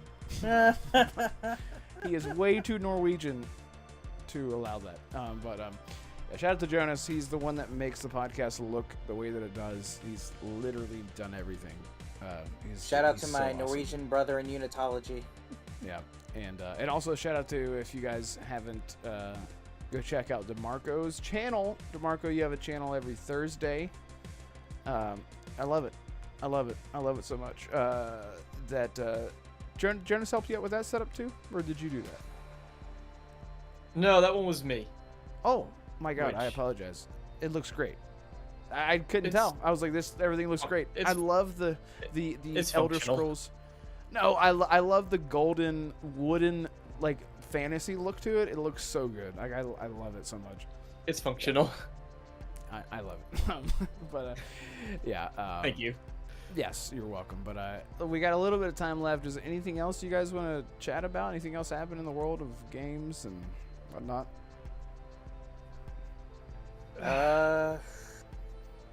Well, Great. I mean, Shout out to Game Seeker. Thank you so much for gifting a channel membership to Baboons. Baboons. Baboons, yes. Thank you so much, Game Seeker. He's such a nice dude. Really, really appreciate you guys. And thank you guys for all the support this evening. Was there any super... Did I miss... No, that was it. Okay, yeah. Thank you so much, Seeker. I really, really appreciate you, man. But yeah, can we talk anything else? about Crimson Desert for a second? Because like that game's It's release date real? got leaked apparently. Yes, November It's 2nd, real? apparently. Yeah, go ahead. Yeah. Yeah, that game is just what the. The game is The just death like, of what the fuck PlayStation. is type of game is this? It's everything. It's pretty much everything. Yeah. Mm-hmm. So their focus is on immersion. They want you to be able to just like go, which is what Bethesda is trying to do. But Yes, Crimson brother. Desert just says we want you to be able to go in this world, live in it, and you could like go farm, you could go fish, and you could go fight dragons, and you could go do this and that, and it looks like they're gonna be one of the first to be able to achieve it in this scale, and it makes sense given that it's going from. I'm very curious because a lot of times you see studios try to go outwards, right? So they'll be like, we've seen tons of this. They're a single player studio, and then they're like, we're gonna make Fallout 76, and it's multiplayer, and it's live service. But this is a studio that made MMO, and now they're like, well, we're gonna make it a single player game. So they're doing the opposite. Right. But all those learnings from the MMO side, like even Fallout 76, I think Bethesda in their other projects. I do agree with that sentiment. And so, but now we're seeing like this studio go, and I'm curious how much that had helped to make a game of this scale. So when someone like you or I look at it and we go, how the F is this possible? This doesn't look real. Like, it looks like this game's going to come out. It's just going to be, there's no way this game is possible. Yep. But they have all that Exactly how I experience felt. doing this really big, grand, right? MMOs are I think people drastically underestimate that don't play MMOs like myself. Drastically underestimate like how much actually is in it. And so them going in the other direction, really quite cool. Yeah, and just really playing to their strengths. It's sort of like you said, like I love that what you said, like instead of going outward, they're looking inward. It's like if we went this big last time for millions of players all at once, why can't we take what we've learned from this, condense it, make it more quality and more dense, and make it for one person? And I don't mean one, I just mean one person at a time, a single player game. I thank you, True77. I just came by to tickle the like button. Thank you so much, bro. I appreciate you. And shout out to Web Dave, who's just throwing out all the emojis. I really appreciate the support tonight. You guys are awesome. But yeah, for the longest time, I thought that Crimson Desert was just one of those games where I'm like, this is like vaporware. Like, it's like conceptual, and they're going to see if it takes off, and then they'll start developing on it, which we've seen this happen multiple times. I think Mind's Eye is actually a very good... God, Mind's Eye, what a mess. But Crimson Desert, it's literally like it's so it's real. It's coming out. It has all these things that you can do. And like me, I was like, I'm so overwhelmed because it's like Assassin's Creed, and then it's like Stardew Valley at one point, and then it's like Final Fantasy 16 at another point. I'm like, what the fuck is this game? But And then that's how Dragon's how Dogma, you feel. what In Dragon's DeMarco pointed Dogma. out. Yeah, climbing on monsters and shit. It's like, it's insane. But then you think about it in the terms of like Bethesda games, like you said, DeMarco. What if I don't want to do that?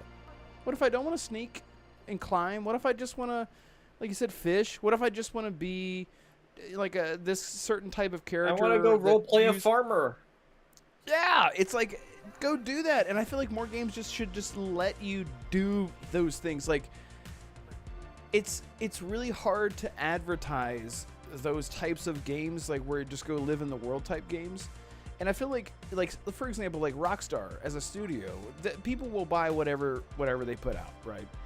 But they're not going to advertise those really in-depth systems at the forefront. They're going to let you discover those things because it can feel really overwhelming. So like with Red Dead Redemption, they didn't have this whole showcase like Bethesda does. You could walk up and touch your horse and tickle his balls and clean him, and you gotta clean your guns, and you gotta eat, and people are like, whoa, hang on, what the fuck? No, they did, Red. Like, they did not have a showcase like that. What I'm saying is they No, didn't not a have showcase. This They had massive two breakdown. gameplay trailers. Sure, two but they gameplay showed breakdowns. those things. But they showed those things. They didn't advertise it as look at everything that you can do, right? It's a Red Dead Redemption game. Look at the fidelity. Look at the interactions. Look at all the animations and everything about those games. Look at GTA 6. Everyone's looking at GTA 6 going, it's another GTA 6 game, and based off of what Rockstar has done before, we're going to leave it to your own imagination to speculate on what you can do as far as immersion goes in these games. But they don't put it at the forefront. So when it came to Crimson Desert, it was like, there's so much in this game, like, what the fuck am I supposed to do?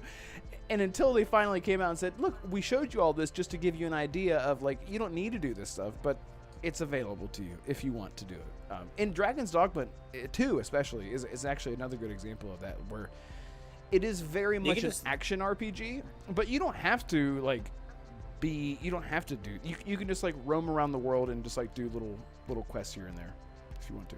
You can pretty much, you look at Crimson Desert's gameplay, and you could probably list off like 10 different mechanics from other games that we've seen in the past few years.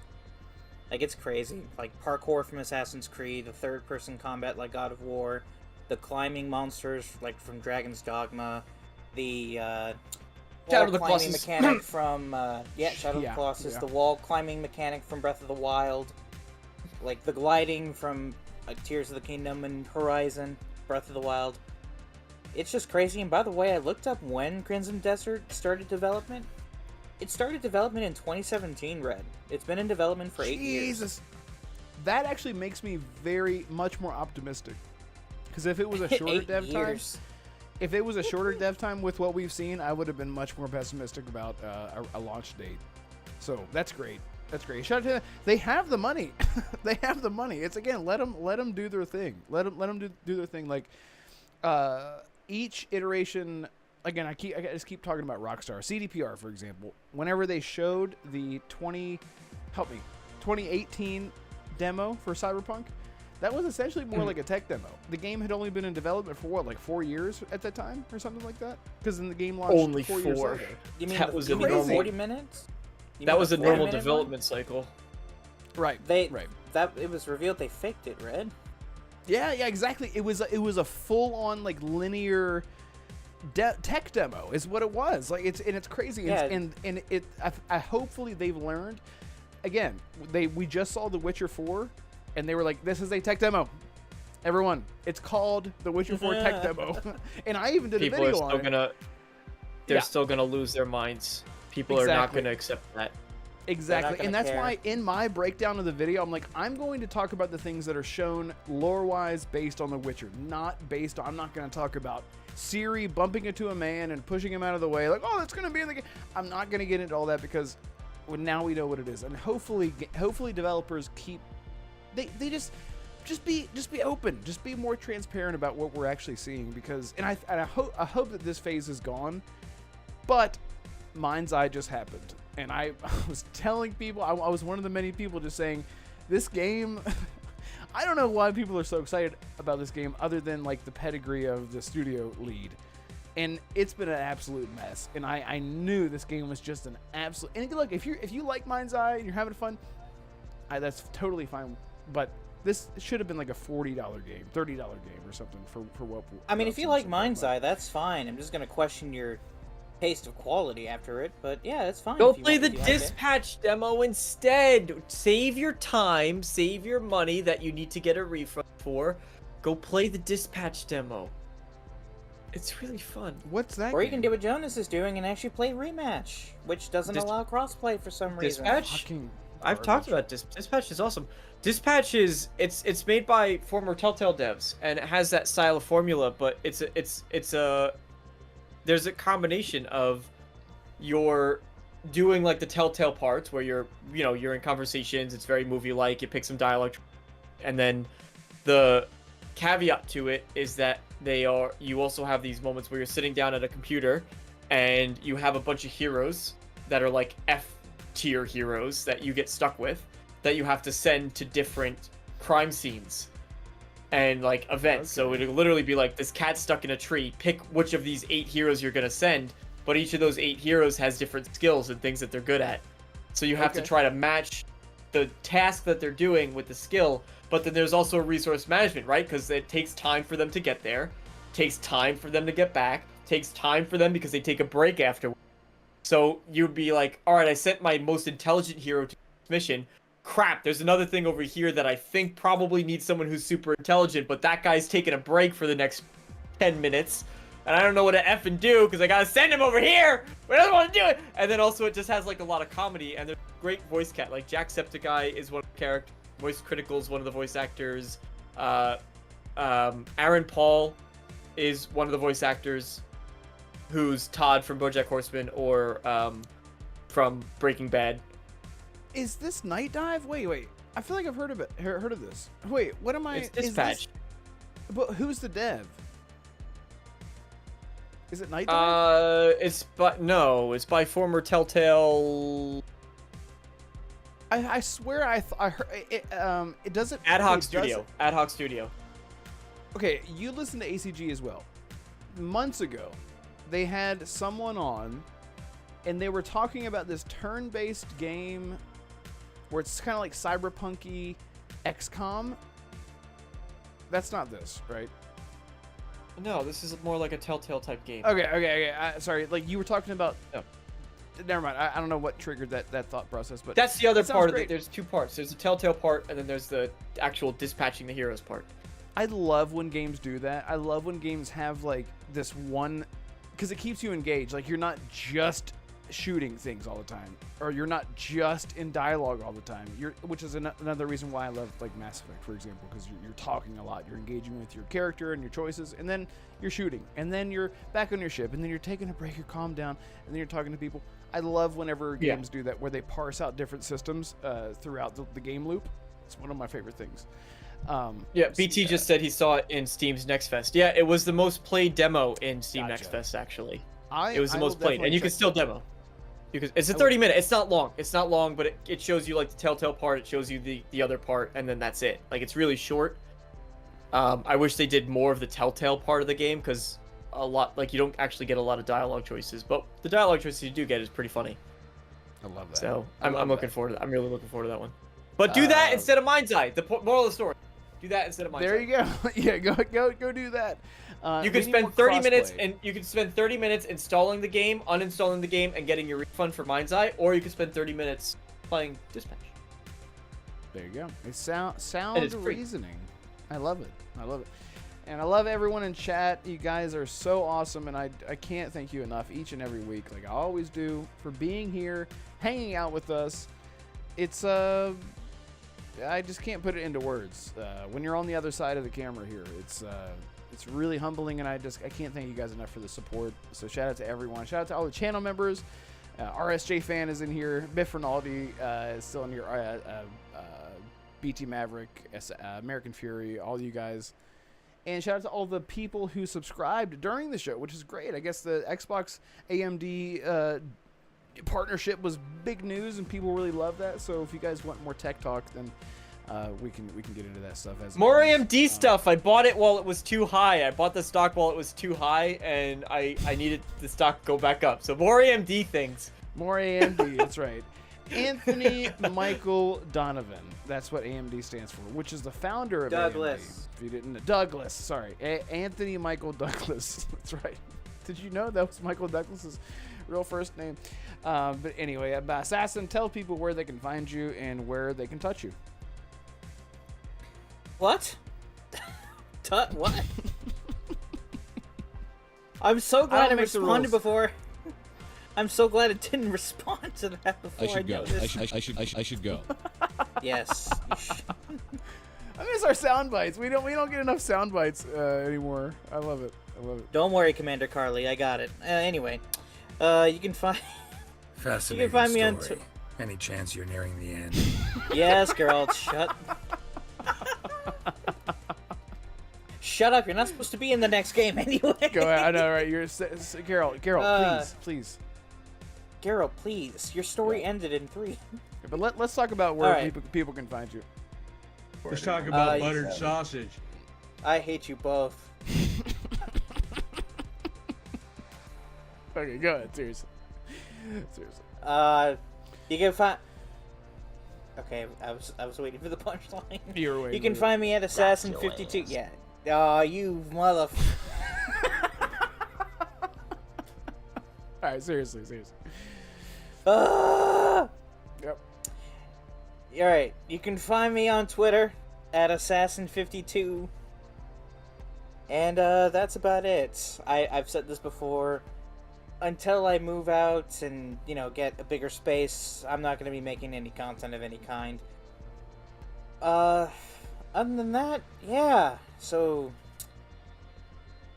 that's all I got. DeMarco?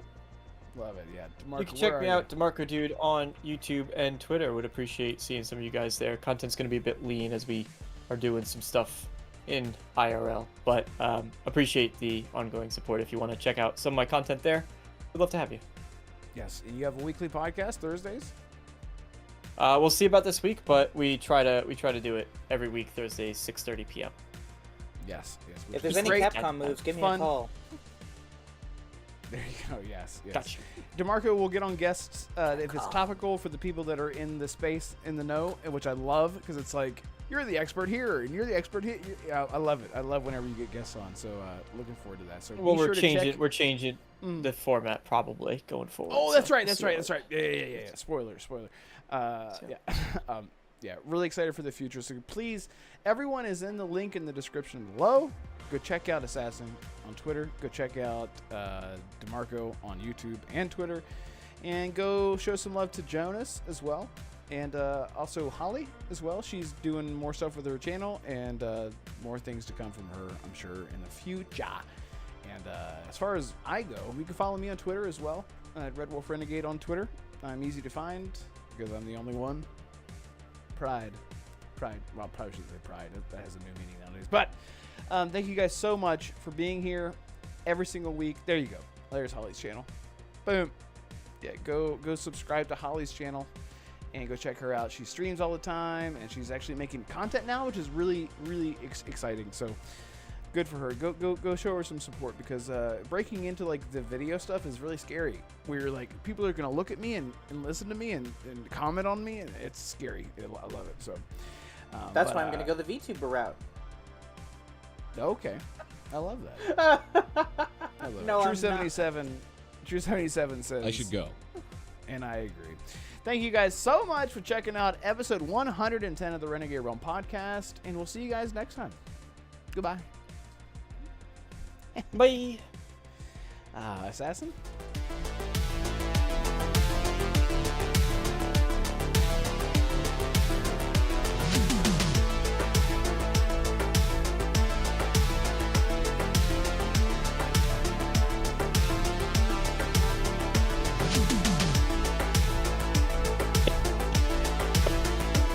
Ha ha ha.